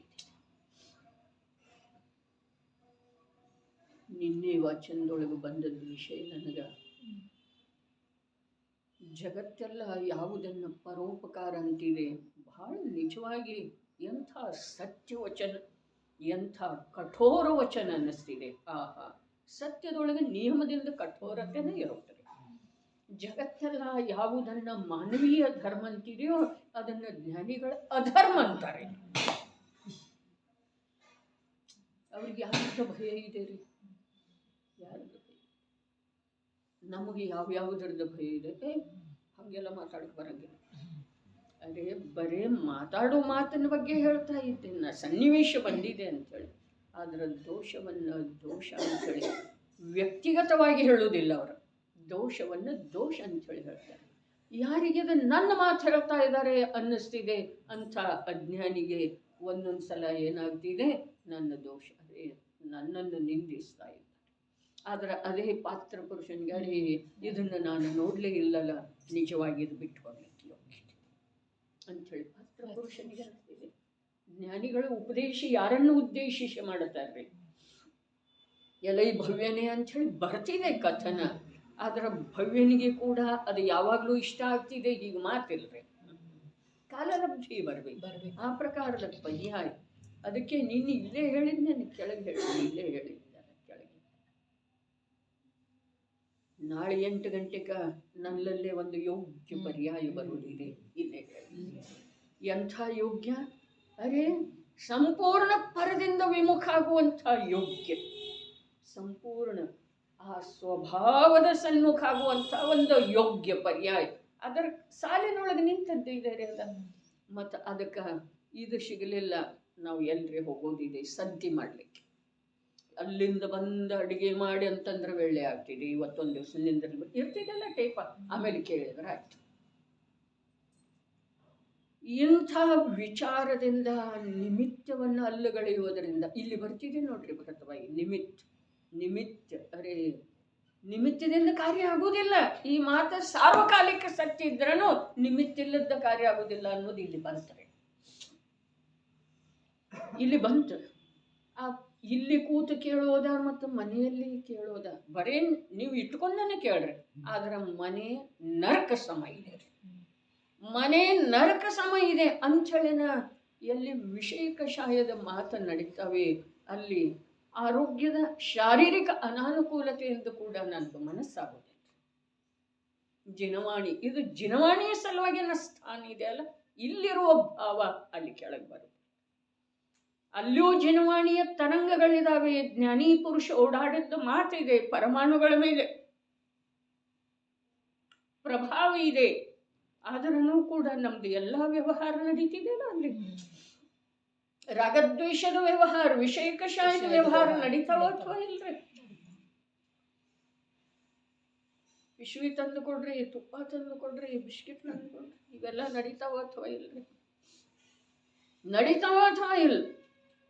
ಹಾಗಾದ್ರೆ ಪರಮಾಣುಗಳ ಮೇಲೆ ಅದರದ್ದು ಪ್ರಭಾವ ಆಗ್ತದೆ. ಇಲ್ಲಿ ಏನಿಲ್ಲ. ಹಾಗಾದ್ರೆ ಇಲ್ಲಿ ಕೂತು ಕೇಳುವೆಳೆದು ಈ ನಿಮಿತ್ತ ಇದ್ರನ ಆ ಪರ್ಯಾಯ ಸಾರ್ಥಕ ಆಗೋದಿಲ್ಲ. ನಿನ್ನೆ ಹೇಳಿದ್ ಮತ್ತೆ ಈಗ ಪ್ರಸ್ತಾಪ ಮಾಡಿದ್ರಿಂದ ಅದು ವಿಜಯಕಾರಿ. ಈ ನಿಮಿತ್ತ ಇದ್ರನ ಯಾಕೆ ದ್ರವ್ಯ ಕ್ಷೇತ್ರ ಕಾಲ ಭಾವ ಎಲ್ಲ ಇದೆ. ಪಂಚ ಸಮವಾಯದೊಳಗ ಏನಿದೆ ಹೇಳ್ರಿ, ಪಂಚ ಸಮವಾಯಗಳ ಹೆಸರು ಹೇಳ್ರಿ. ಸುಧಾತಾಯಿ ನಿಮಿತ್ತ ಒಂದು ಇದೆ ಏನಿಲ್ಲ ಬಿಡ್ರಿ. ನಿಮಿತ್ತ ಒಂದು ಇದೆ ಅಥವಾ ಇಲ್ಲ? ಸ್ವಭಾವ ಮೊದಲಿದೆ, ನಿಮಿತ್ತ ಕೊನೆಗಿದೆ, ಮಧ್ಯದೊಳಗೆ ಮೂರದವ. ಆದ್ರೆ ಅದರದ್ದು ಒಂದು ಸ್ಥಾನ ಇದೆ ಅಂದಮೇಲೆ ಅದರ ಕಾರ್ಯ ಎಷ್ಟಿದೆ ವಿಜಯ್ ಭಾಯಿ? ಎಷ್ಟಿದೆ? ಒಂದು 5 5 ಇದಾವಂದ್ಮೇಲೆ 5ರದ್ದು ಭಾಗ ಆಯ್ತಲ್ಲ? ಇಲ್ಲ. ಯಾವ ಪ್ರಕಾರ ಸ್ವಭಾವ 100ಕ್ಕೆ 100, ಕಾಲಲಬ್ಧಿ 100ಕ್ಕೆ 100, ಪುರುಷಾರ್ಥ 100ಕ್ಕೆ 100, ಭವಿತವ್ಯ 100ಕ್ಕೆ 100, ಹಾಗೇ ನಿಮಿತ್ತ ಕೂಡ 100ಕ್ಕೆ 100. ಇಂದ ಈ ಏನು ಬಂದಿದೆಯಲ್ಲ ಮಾಧ್ಯಮ, ಅದರಿಂದ ಪ್ರಮಾದ ಬಹಳಾಗಿದೆ. ಬರೀ ಪ್ರಮಾದ ಆಗಿಲ್ಲ, ಏನಾಗಿದೆ? ಆ ಸಮಯಕ್ಕೆ ಅದರದ್ದು ವಿರಾಧನೆ ಇದೇನೆ ಕೇಳ್ರಾಯ್ತು. ಅರೆ ದೇಹದೊಳಗೆ ಆ ಪ್ರಕಾರದ ಯೋಗ್ಯತೆನೇ ಇಲ್ಲ. ಅಂಥದ್ರೊಳಗೆ ಯಾವಾಗ ಬರ್ತಿದೆ ಅಂಥೇಳಿ ದಾರಿ ಕಾದ ಕೇಳುವ ಮಾತು ಬೇರೆ, ಅಂಥ ಜೀವದ ಭಾವ ಬೇರೆ. ಮತ್ತು ಇವತ್ತೊಂದು ದಿವಸ ಇರಲಿ ತಗೋ, ಅದು ಒಂದು ಇತ್ತಲ್ಲ, ಅದು ಹೋಯ್ತು ನೋಡ್ರಿ. ಏನು ಹೋಯ್ತು? ಆ ಕುರುಡನ ಕಥೆ ಹೇಳ್ತಾರಲ್ಲ, ಕುರುಡ ಒಳಗೆ ಹೋಗಂಗಿದ್ದ ಕೋಟೆಯೊಳಗ, ಒಂದೇ ಒಂದು ಬಾಗಿಲಿತ್ತು. ಒಂದೇ ಒಂದು ಬಾಗಿಲಿತ್ತಲ್ಲ, ಕೈ ಬಿಟ್ಟ ಯಾವನೋ ಒಬ್ಬ ಸಜ್ಜನ ಹೀಗೆ ಕೈ ಹಿಡ್ಕೊಂಡು ಹೋಗಿ ಬಾಗಿಲು ಬರ್ತಿದೆ ಅಂತ. ಅವೇನು ಮಾಡಿದ ಅನ್ನೋದಿದೆ. ಅದೇ ಪ್ರಕಾರ ನಮ್ಮದು ಇದೆ. ಇವತ್ತೊಂದು ದಿವಸ ಇರಲಿ ಬೇಡ, ಬಸ್ತಿ ಗಡ್ಬಡಿ ಆಗ್ತೈತಿ. ಮತ್ತು ಅಲ್ಲಿ ಹೋಗಿ ಬರೋ ತನಕ ಅರೆ ಹೇಳಿದರ ಜ್ಞಾನಿಗಳಿಂದ ಸುಲಭದೊಳಗೆ ಹೇಳಿದರೆ ಏನು? ಯಾರಿಗೆ ಮಂದಿರ ದೂರ ಇದೆಯೋ ಅವರಿಗೆ ನರಕ ಸಮೀಪ. ಅರ್ಥಾತ್ ಆ ಸಮಯದ ಯಾವ ಒಂದು ನಮ್ಮದು ಭಾವ ಆಗಬೇಕಾಗಿರ್ತಲ್ಲ, ಅಲ್ಲಿ ಎಂಥದ್ದಾಗೋದಿತ್ತು ಯಾರಿಗೆ ಗೊತ್ತಿದೆ? ಸಾಮರ್ಥ್ಯ ಸಮಯ ಎರಡೂ ಬೇಕ್ರೆ. ಯಾವುದಕ್ಕೆ ಹೆಚ್ಚು ಮಹತ್ವ? ಇಡೀ ದಿವಸ ವಿಚಾರ ಮಾಡ್ರಿ ಅಂತ ಹೇಳಿದ್ದೆ. ಸಮಯ ಹೋಯಿತು ಅಂತಂದ್ರೆ ಮುಗೀತರಿ. ನೀವು ಏನು ಮಾಡಿದರನೋ ಅಂಥೇಳಿನ ಲೋಕದೊಳಗೆ ಕೂಡ ಕನ್ನಡದಲ್ಲಿ ಲೋಕೋಕ್ತಿ ಇದೆ. ಅಡಿಕೆಗೆ ಹೋದ ಮಾನ ಆನೆ ಕೊಟ್ಟರೂ ಬಾರ. ಆ ಸಮಯದೊಳಗೆ ಬೇಕ್ರಿ ವಿವೇಕ, ಸದ್ವಿವೇಕ, ಸುಯೋಗ್ಯ ಕಾರ್ಯ ಮಾಡುವಂಥದ್ದು. ಅದರ ಸಲುವಾಗಿ ಇದರದ ಪೋಷಣೆ ನಾವು ಯಾವಾಗೂ ಮಾಡುವುದಿಲ್ಲ, ಮಾಡುವ ಹಾಗೆ ಇಲ್ಲನರೇ.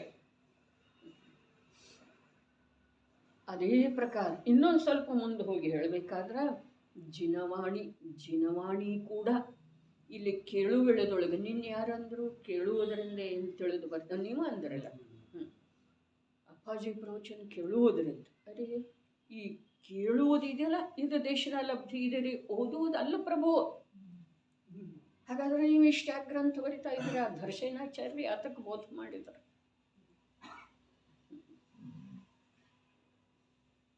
ಅದು ಯಾವುದೋ ಒಂದು ಅಪೇಕ್ಷಾದಿಂದ ಆದರಣೀಯ ಇದೆ. ಯಾವುದೋ ಒಂದು ಅಪೇಕ್ಷಾದಿಂದ ಶ್ರವಣ ಯೋಗ ಇರುವ ವೇಳೆದೊಳಗೆ ವಾಚನದ ವಿಶ್ವಾಸ ಮಾಡೋದು ತಪ್ಪು ಇದೆ. ಶ್ರವಣ ಯೋಗದ ಸನ್ನಿವೇಶವನ್ನ ತಪ್ಪಿಸಿ ಕೃತಕ ಶ್ರವಣ ಮಾಡೋದ ಇದು ತಪ್ಪಿದೆ. ಬಹಳ ತಪ್ಪದವು ನಮ್ಮಲ್ಲಿ. ತಪ್ಪು ಎಷ್ಟದವು ಅನ್ನೋದು ಗಣಿತನ ಇಲ್ಲ. ಯೋಗ್ಯ ಯಾವುದಿದೆ ರೀ, ಎಷ್ಟೆಷ್ಟು ಅನುಕೂಲತೆ ಬಂದವಲ್ಲ. ವಿದ್ಯೆ ಓದಿದೆವು, ಓದಲಿಕ್ಕೆ ಕಲಿತೆವು, ಅರ್ಥ ಮಾಡಲಿಕ್ಕೆ ಕಲಿತೆವು. ಆವಾಗ ಉಪಯೋಗ ಆ ಒಳಗಿಂದ ಹೊರಗನ ಹೆಚ್ಚ ರುಚಿ ಉಳ್ಳದ್ದಾಯ್ತಲ್ಲ. ಕಾನನವನ್ನೆಲ್ಲ ಅರಸಿ ಯಾವನೋ ಪಾತ್ರ ಜೀವ ಆಹಾರ ಮಾಡಿಲ್ರಿ. ಮುನಿಗಳದ್ದಲ್ಲ, ತಾನು ಆಹಾರ ಮಾಡಿಲ್ಲ. ಏನ ರಾಮಣ್ಣವ್ರು ಹಾಲೊಳಗೆ ಕೂತಿದ್ದಾನೆ. ಹಾಲೊಳಗನ್ನೋ ಶಬ್ದ ಅಲ್ಲ, ಪಡಸಾಲೆಯೊಳಗೆ ಕೂತಿದ್ದಾನೆ. ಓರ್ವ ಸಜ್ಜನ ಪುರುಷ ಪಡಸಾಲೆಯೊಳಗೆ ಕೂತಿದ್ದಾನೆ. ಏನು ಮಾಡಿ ಕೂತಿದ್ದಾನೆ? ದೇವದರ್ಶನ ಮೊದಲಾದವುಗಳನ್ನು ಮಾಡಿ ಚಿಂತನ ಭಜನೆ ಏನೇನು ಏನು ಮಾಡೋದು ಮಾಡಿ ಕೂತಿದ್ದಾನೆ ಸಜ್ಜನ ಪುರುಷ. ಇನ್ನೇನು 5 ನಿಮಿಷದೊಳಗ ಒಳಗಿನಿಂದ ಊಟಕ್ಕೆ ಕರೆ ಬರುವುದಿದೆ. ಎದ್ದು ಹೋದ. ಯಾಕೆ? ಅವನ ಲೋಕ ಬೇರೆ ಇದೆ, ಅವನ ವಿಚಾರ ಬೇರೆ ಇದೆ. ಅವನು ಹುಚ್ಚಾಗಿದ್ದಾನ್ರಿ, ಹುಚ್ಚ. ನಿನ್ನೆ ಹೇಳಿದ್ರಲ್ಲ, ಬಹಳ ವರ್ಷದಿಂದ ಹೇಳ್ತಾ ಇದ್ದೇವೆ, ಕೇಳ್ತಾ ಇದ್ದೇವೆ. ಹುಚ್ಚಾಗಿದ್ದಾನೆ. ಹುಚ್ಚಂದ್ರೆ ಏನು? ಇಹಲೋಕದ ಯಾವ ಪರಿವೆಯ ಅವನಿಗೆ ಈ ಸಮಯದೊಳಗೆ ಇಲ್ಲ. ಹೋದ ಕಾನನವನ್ನೆಲ್ಲ ಹುಡುಕಿದ. ಬರೀ ಕೊಂಡೇಶ ಹುಡುಕಲಿಲ್ಲ ಭಾಲಚಂದ್ರಬಾಯಿ. ಬೆಟ್ಟವನ್ನು ಹತ್ತಿ ನೋಡಿದ. ಏನು ಮಾಡಿದ? ಗುಹೆಯನ್ನು ಹೊಕ್ಕ ನೋಡಿದ. ಯಾವುದರ ಸಲುವಾಗಿ? ಆ ತಾಳೋಲೆಯ ಕಟ್ಟನ್ನ ಅದೇ ಮಹಾಪುರುಷನಿಗೆ ಕೊಡುವ ಸರ್. ಅದೇ ಪ್ರಕಾರ ಇಲ್ಲಿ ಕಥೆ ಇದೆ. ಆ ಮಹಾಪುರುಷ, ಆ ಸಜ್ಜನ ಪುರುಷ ಆ ಯಾವ ಒಂದು ಮಾತಿನ ಚಿಂತನೆ ಮಾಡಿದ್ದೋ, ಆ ಒಂದು ಯಾವ ದಿವ್ಯ ಭವ್ಯ ತ್ರಿಲೋಕ ಪೂಜ್ಯ ಸಾಕ್ಷಾತ್ ಅರಹಂತ ಪ್ರಭುವಿನ ದರ್ಶನ ಮಾಡಿ ಬಂದಾಗಿಂದ ಅವನಲ್ಲೇ ನಡೆದದ್ದು ಇತ್ತೋ ಆ ಸಮವಸರಣ, ಆ ಅರಹಂತ ಪ್ರಭುವ, ಆ ಮುನಿದಶ, ಆ ಮನುಷ್ಯ ಯೋಗ್ಯ ಕರ್ತವ್ಯ, ಈ ಸಂಸಾರ ಕೂಪದಿಂದ ಇಷ್ಟು ಮೇಲೆ ಎದ್ದು ಬಂದದ್ದು ಎಲ್ಲ ನಡೆದಿತ್ತು ವಿಚಾರ. ಅದರೊಳಗೆ ಅದೇ ವಿಚಾರದೊಳಗ ಎದ್ದು ಹೋದ. ಅವನಿಗೆ ಮುನಿರ ದರ್ಶನ ಮಾಡಬೇಕು ಅನ್ನೋದು ಸ್ಪಷ್ಟ ರೂಪದಿಂದ ಬುದ್ಧಿಪೂರ್ವಕ ಭಾವ ಇರಲಿಲ್ಲ. ಅದರ ಅಭಿಪ್ರಾಯದೊಳಗೆ ಎಲ್ಲೋ ಮೂಡಿ ಬಂತು. ಹೋದ. ಊಟ ಮಾಡಿಲ್ಲ. 10 ಗಂಟೆಗೆ ಹೋಗಿದ್ದಾನೆ ಮನುಷ್ಯ. ಸಾಯಂಕಾಲ 5 ಗಂಟೆಗೆ ಮಹಾಮುನಿಗಳ ದರ್ಶನ ಆದ ನಂತರ ಅವನಿಗೆ ಯಾವ ಸಂತೋಷ ಆಗ್ತಿದೆ, ಯಾವ ನಿಧೀಶಕ್ಕಷ್ಟ ಆನಂದ ಆಗ್ತಿದೆ ಯಾರ. ಹಾಗಾದ್ರೆ ಅವರ ಒಂದು ವೇಳೆ ಅದೇ ಸಮಯದೊಳಗ ಕಣ್ಣು ಬಿಟ್ಟ ಅವನಿಗೆ 2 ಮಾತು ಹೇಳಿದ್ರು ಅಂತಂದ್ರ ಆ ಮಾತಿನಿಂದ ಅವನಲ್ಲಿ ಏನಾಗಬಹುದು ಅದು ಕೇವಲಿ ಗಮ್ಯ ವಿಷಯ. ಈಗ ಯಾರು ಇರ್ತಾರೋ ಎಲ್ಲಿ ಹೋಗೋದ ಅಂಥೇಳಿ ವಿಚಾರ ಮಾಡ್ತಿದ್ದಂದ್ರ ಮುನಿರಾಜರ ದರ್ಶನದ ಸಲುವಾಗಿ ಎದ್ದ ಅಂಥೇಳಿ ಹೇಳ್ತಲ್ಲ. ಬುದ್ಧಿಪೂರ್ವಕ ಅಂಥದ್ದು ವಿಕಲ್ಪ ಇರಲಿಲ್ಲ. ಯಾವುದೋ ಒಂದು ಜಿಜ್ಞಾಸೆ. ಆ 11 ವರ್ಷದ ಬಳಗಾರ ಹುಡುಗ ಬಂದಲ್ಲ ಮುಧೋಳದಿಂದ ಶ್ರವಣ ಬೆಳಗುಳದವರೆಗೆ ನಡ್ಕೊಂಡು ಹೋದ ಆ ಬಾಲಕ, 11 ವರ್ಷದ ಬಾಲಕ. ಅವನಲ್ಲಿ ಏನಿತ್ರೆ? ಗುರುವಿನ ಅನ್ವೇಷಣೆಗೆ ಹೋದ. ಕಾಲು ನೋಸ್ತಿದ್ದು ಮನೆಯಾಗ ಹುಡುಕ್ಯಾರು ಅನ್ನೋದು ವಿಕಲ್ಪ ಬಂತನ ವಿಚಾರ ಮಾಡ್ರಿ. ಅದಕ್ಕೆ ಕಲ್ಯಾಣ ಮಾರ್ಗದಲ್ಲಿ ಹೋಗೋವ್ರ ಅಲೌಕಿಕತೆ ಇರ್ತದೆ. ನಮ್ಮಂಥ ನಾಟಕೀಗ ಜನರಿಂದ ಆಗುತ್ತಿಲ್ಲ. ನಮ್ದು ಯಾವಾಗ ಆಗ್ಬೇಕು ಹಾಗೆ ಬಣ್ಣ ಬದಲಾಯಿಸ್ಕೊಂಡು ನಾವು ಎಲ್ಲದರೊಳಗಿರ್ತೇವೆ. ಸಂಸಾರಿಗಳಲ್ಲೇನೂ ಇರ್ತೇವೆ, ರಾಗಿ ಭೋಗಿ ವ್ಯಸನಿಕ ಜನರಲ್ಲೂ ಇರ್ತೇವೆ, ಸ್ವಾರ್ಥಿ ಮಹಾಪಾಪಿಗಳಲ್ಲೇನೂ ಇರ್ತೇವೆ, ಧರ್ಮಾತ್ಮರಲ್ಲೇನೂ. ಎಲ್ಲಿ ಅಂಥದ್ದು ಬೇಕಂಥದ್ದು ವೇಷ ಕೊಡ್ತೇವೆ. ಭಾವದ ವೇಷ, ಜ್ಞಾನದ ವೇಷ, ವಚನದ ವೇಷ ಎಲ್ಲ. ಆದ್ರೆ 11 ವರ್ಷದ ಬಾಲಕ ಹೇಗೆ ಹೋದ? ಅವನ ತಲೆಯಲ್ಲಿ ಏನಿತ್ತು? ಈ 10 ವರ್ಷದ ಬಾಲಕ ಕಾನನದೊಳಗೆ ಹೋದಲ್ಲ, ಹೇಗೆ ಹೋದ? ಆ ಕುಮಾರಸ್ವಾಮಿ ಯಾವ ಕಾರ್ತಿಕೇಯ ಹೇಳಿದ್ನಲ್ಲ, ಅವನು ಹೋದಲ್ಲ. ಅರೆ ಅವನ ಕ್ಷಮ ಎಂಥದ್ರೆ, ಆ ಕಾರ್ತಿಕೇಯ ಮುನಿಯ ಕ್ಷಮ ಎಂಥದ್ದ. ದೇವಿ ಪ್ರಕಟ ಆಯಿತು. ಹೇಳ್ರಿ ಏನಾಜ್ಞೆ ನಿಮ್ಮನ್ನು ಈ ಸ್ಥಿತಿಗೆ ತಂದ ಒಂದು ಸರ್ವನಾಶ ಮಾಡ್ತೇನೆ ನಾ ಒಂದು ಸಮಯದೊಳಗೆ. ಅವರಿಗೆ ದೇವದೇವಿ ಅಂತಾರಪ್ಪ, ಅವ್ರಿಗೆ ಅಂತಾರ ದೇವದೇವಿ. ಅವರ ಸರ್ವನಾಶ ಮಾಡ್ತೇನೆ. ಮಹಾ ಅಜ್ಞಾನದ ಪುಂಜರಿ. ಆದ್ರೆ ನಮ್ಮ ಪರಂಪರೆಯೊಳಗಂಥದ್ದು ಇಲ್ಲ. ಸುಖದ ಮಾರ್ಗ ಆ ರೂಪದ್ದು ಇಲ್ಲ. ಇನ್ನೊಬ್ಬರನ್ನ ಸರ್ವನಾಶ ಮಾಡಿ ಸುಖಿಯಾಗುವಂಥದ್ದು ನಮ್ಮ ಸುಖದ ಮಾರ್ಗ. ನಮ್ಮ ವೀತರಾಗ ಮಾರ್ಗ ಇಲ್ಲ ಪ್ರಭು. ಕ್ಷಮೆಯಂಥದ್ದು ನಮ್ಮ ಗುರುವಿಂದ. ಏನು ಹೇಳಿದ್ರು? ನನಗೆ ಶಾಂತ ಸ್ಥಳದೊಳಗೆ ತಗೊಂಡು ಹೋಗು, ನಿನಗೇನ್ರಿ ನನ್ನ ಮೇಲೆ ಉಪಕಾರ ಮಾಡೋದು. ಶಾಂತ ಸ್ಥಳದೊಳಗೆ ಅವರ ಹೋಗೋದಿತ್ತೇನ, ಅದು ತಗೊಂಡು ಹೋಗೋದಿತ್ತು. ಅಲ್ಲಿ ಬಡದು ಚೆಲ್ಲಿದ್ರಲ್ಲ, ಅದರ ಸಲುವಾಗಿ ಅಲ್ಲಿಂದ ನಿರ್ಜನ ಪ್ರದೇಶದೊಳಗೆ ಕೊಂಡು. ಶಾಂತಿಯಲ್ಲಿದೆ, ಶಾಂತಿ ಸಮೂಹದೊಳಗಿದೆ, ಏಕಾಂತದೊಳಗಿದೆ ಗೌರಣ್ಣವರ. ಅರೆ ಎಲ್ಲವೂ ವಿಪರೀತರೇ ನಮ್ದ. ಅವರಿದ್ರೆ ಶಾಂತಿ, ಇವರಿದ್ರೆ ಶಾಂತಿ, ಕೇಳೋರಿದ್ರೆ ಶಾಂತಿ. ಏನಾಯ್ತು ಮತ್ತೆ ಹೀಗಾಯ್ತು? ಕೇಳಿದ್ರೆ ನಮ್ಗೆ ಹಿತ ಅನ್ನಿಸ್ತಿದೆ. कौन विचारणारे नाही. झोपले तरी सुन्ना काही विचारत नाही का झोपला म्हणून. विचारत नाही. ಇದುವೇ ನಿಜವಾಗಿ ಉಪಯೋಗ. कोई किसी का क्या करे क्यों करे ಹೇಳಿದ್ರಲ್ಲ ಆ ತರ್ಕಜ್ಞಾನಿ ನಮ್ಮ ಜೊತೆಗಿದ್ದವು, ನಾವು ನೋಡಿದವ್ರಿ. ಅದೇನು ಪುರಾಣದ ಕಥೆ ಅಲ್ಲ, ಇತಿಹಾಸದ ಮಾತಲ್ಲ. कोई किसी का क्या करे.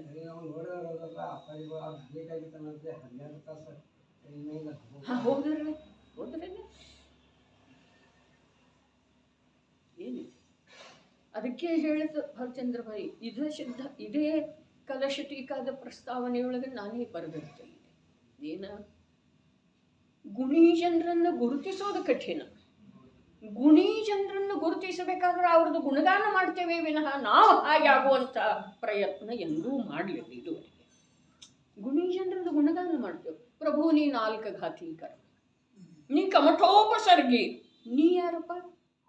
ನೀ ಅದನ್ನು ನನಗೆ ಹೇಳಬೇಕಾಗಿದೆ ಅಂತೇಳಿ ಒಂದು ವೇಳೆ ಪಾರ್ಶ್ವಪ್ರಭು ಅಲ್ಲಿಂದ ಎದ್ದು ಕೇಳಿದರೆ ಇವನ ಗತಿ ಏನಾಗೋದ್ರೆ ಎಷ್ಟೆಷ್ಟು ಮೂರ್ಖ ಚೇಷ್ಟೆ ರೀ. ಇನ್ನೊಬ್ಬರು ಗುಣಗಾನ ಮಾಡ್ತೇವೆ, ಆದ್ರೆ ಒಂದೇ ತದ್ಗುಣ ಲಬ್ಧೇ ಅಂಥೇಳಿ ಶಬ್ದದಿಂದ ಹೇಳಿ ಹೋದರನೂ ಕೂಡ ಆ ವಿವೇಕ ನಮ್ಮಲ್ಲಿ ಜಾಗೃತ ಆಗೋದು. ಏನು ಮಾಡೋದು ವಿವೇಕ? ನಡೀರಿ, ಇದು ಹೀಗೆ ಗೊತ್ತಿದ್ದಲ್ಲ, ಏನು ಇದರದ್ದೇ ಇದೆ ರೀ, ಅದೆಲ್ಲ ಇದರದ್ದೇ ಇದೆ. ಸಮಯ ಹಾಕುವ ಮಾತಿಲ್ಲ, ವಿಷಯಾಂತರದ ಮಾತಿಲ್ಲ, ಬರೀ ಈ ವಿಪರೀತ ಭಾವ. ಅರೆ ಎಂಥ ಎಂಥ ವಿಕಲ್ಪದ ಆಸ್ವಾದ ಮಾಡಿದಾನೆ, ಅನುಭವದ ಆಸ್ವಾದ ಮಾಡಿದಾನೆ. ವಿಕಲ್ಪದ ಅನುಭವ ಎಂಥ ವಿಕಲ್ಪ! 3 ಲೋಕದೊಳಗ ಯಾವುದೂ ಉಳಿದಿಲ್ಲ ಅಂಥ. ಯಾವ ಕಾಲನೂ ಶೇಷಿಲ್ಲ, ಯಾವ ಕ್ಷೇತ್ರನೂ ಶೇಷಿಲ್ಲ, ಯಾವ ಭಾವನೂ ಶೇಷಿಲ್ಲ. ಎಲ್ಲ ಮಾಡಿದ್ರೂ ಮಾಡಬೇಕನ್ನೋದು, ಭೋಗಿಸ್ಬೇಕನ್ನೋದು, ನೋಡ್ಬೇಕನ್ನೋದು ಹೋಗಲೇ ಇಲ್ಲ. ಸ್ವಲ್ಪ ಕೂಡ ಮಂದಾಗಲಿಲ್ಲ. ನಿರ್ಣಯ ಮಾಡದೆ ತಾಯಿ. 1 ಮಂಡಿ ನೋಯ್ತಾ ಇತ್ತು, ಹೋಗಿ ಬಂದ ಮೇಲೆ 2 ಮಂಡಿ ನೋಯ್ತಾ ಇದ್ದಾವೆ. ಮೊನ್ನೆ ಓರ್ವ ನಮ್ಮ ಸಹಧರ್ಮಿಗಳದ್ದ ಫೋನ್. ನಿರ್ಣಯ ಮಾಡಿದೆ, ಇನ್ನೆಲ್ಲಿ ಹೋಗಿ ಆ ನಿರ್ಣಯ ಯೋಗ್ಯ ಇದೆ ರೀ? ಯೋಗ್ಯ ಇದೆ? ಮಂಡಿ ನೋಯ್ತಾ ಇದೆ ಅಂಥೇಳಿ ನಿರ್ಣಯ ಮಾಡಿದ್ದೀನಿ. ಏನಿದೆ ಒಳಗೆ ಹೊಕ್ಕ ನೋಡೋದ್ರೆ ತಮ್ಮನ್ನು ತಾವು ಸತ್ಯವನ್ನು ಕಂಡುಕೊಳ್ಳೋ ಪ್ರಯತ್ನ ಮಾಡೋದು. ಇದು ಅದೇ ಜಾತಿಯ ಮಾತಾಯ್ತಲ್ಲ. 10 ವರ್ಷದಿಂದ ಶಿಖರ್ಜಿಗೆ ಹೋಗಿದ್ದೀವಿ, ಆವಾಗ ನಂದ ಜಗಳ, ಆವಾಗಿಂದ ಮಾತಾಡಿ ಅದೇ ಜಾತಿಯದಾಯ್ತಲ್ಲ.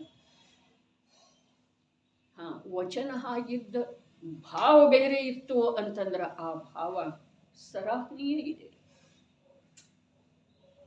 ವಚನಂತೂ ಹಾಗೆ ನಡೆಯೋದಲ್ಲ, ವಚನ ಬೇರೆ ಇಲ್ರಿ. ಯಾಕೆ ಅಂತಂದ್ರೆ ವಚನ ಸೀಮಿತ ಇದ್ದಾವೆ. ಭಾವ ಅದರ ಅನುರೂಪ ಇರಬೇಕು, ಹೀಗೆ ನಿಯಮ ಇಲ್ಲ. ಹಾಗೆ ಇತ್ತು ಅಂತಂದ್ರೆ ಒಳ್ಳೇದಿಲ್ಲ. ಭಾವ ಬೇರೆ ಇತ್ತು, ತನಗೆ ಉಪಯೋಗಿ ಆಗುವ ಹಾಗಿತ್ತು ಅಂತಂದ್ರೆ ಅದು ಸರಾಹನೀಯ. ಯಾರ ಸಲುವಾಗಿ ಸರಾಹನೀಯ? ನಮ್ಮ ಸಲುವಾಗಿ ಅಲ್ಲ, ಅವರ ಸಲುವಾಗಿ. ನಾವು ಅದನ್ನು ಸರಾಹನ ಮಾಡಿ ಏನಾಗೋದಿದೆ, ಅವ್ರದ್ದೇನಾದರೂ ಸನ್ಮಾರ್ಗದೊಳಗೆ ಒಂದು ಸ್ವಲ್ಪ ಆಧಾರ ಸಿಗೋದಿದೆ. ಧರ್ಮದ ಸೂಕ್ಷ್ಮತೆಯನ್ನು ತಿಳಿಯುವ ಸಲುವಾಗಿ ಅದು ಭವ ಪೂರ ಹೋಗಿಲ್ರಿ. ಇನ್ನೊಂದು ಭವದೊಳಗೆ ಮತ್ತೊಂದು ಭವದೊಳಗೆ ಇಂಥದೇ ಲಭಿಸುವಂಥದ್ದು ನಮಗೆ ಯೋಗ ಸಿಗಲಿ. ಆದ್ರೆ ಇದನ್ನು ಬಿಟ್ಟು ಅನ್ಯಥಾ ಸ್ಥೂಲದೊಳಗೆ ಹೋಗೋದು, ವಿಪರೀತ ಮಾರ್ಗದೊಳಗೆ ಹೋಗೋದು ಸರ್ವಥಾ ನಮಗೆ ಬೇಡ, ಸರ್ವಥಾ ಬೇಡ. ಖ್ಯಾತಿಯ ಪೂಜೆಯ ಲಾಭದ ಮಾತಂತೂ ಬೇಡವೇ ಬೇಡ. ಅದಕ್ಕಿಂತ ಖ್ಯಾತಿ ಏನಿದೆ, ಇದರ ಹೆಸರನ್ನ ಏನಿದೆ, ಆತ್ಮಖ್ಯಾತಿ. ಅಮೃತ ಚಂದ್ರಾಚಾರ್ಯ ಟೀಕೆ ಹೆಸರೇನಿದೆ, ಆತ್ಮಖ್ಯಾತಿ. ನಿನಗೆ ಖ್ಯಾತಿ ಬೇಕಾಗಿದೆಯಲ್ಲ, ಮಾಡಿಲ್ಲ ಆತ್ಮಖ್ಯಾತಿ. ಲಾಭ ಬೇಕಾಗಿದೆಯಲ್ಲ, ಪಂಪೇನು ಹೇಳಿದ, ಇಂದ್ರ ಪೂಜೆ. ಲಾಭ ನಿನಗೆ ಇದಕ್ಕಿಂತ ಹೆಚ್ಚಿಗೆ ಏನಾಗೋದಿದೆ, ಬೇಕಾಗಿದೆಯಲ್ಲ, ಮಾಡಿ ನಿನ್ನನ್ನು ನೀ ಆರಾಧಿಸು. ಇಂದ್ರ ತಾನಾಗೆ ಬರ್ತಾನೆ ನಿನ್ನ ಪೂಜೆ ಮಾಡಿ. ತೀರ್ಥಂಕರದ ಅಷ್ಟ ಮಾಡ್ತಾನಲ್ಲ. ಅರೆ ಮಾತಂಗ ಯೋನಿಜ ಇದ್ದರನೂ ಕೂಡ ದೇವಗಳ ಅವನ ಸ್ತುತಿ ಮಾಡ್ತಾರೆ ಅಂಥೇಳಿ ನಮ್ಮ ಯಾರು ಹೇಳಿದ್ರು, ಸಮಂತಭದ್ರಾಚಾರ್ಯ.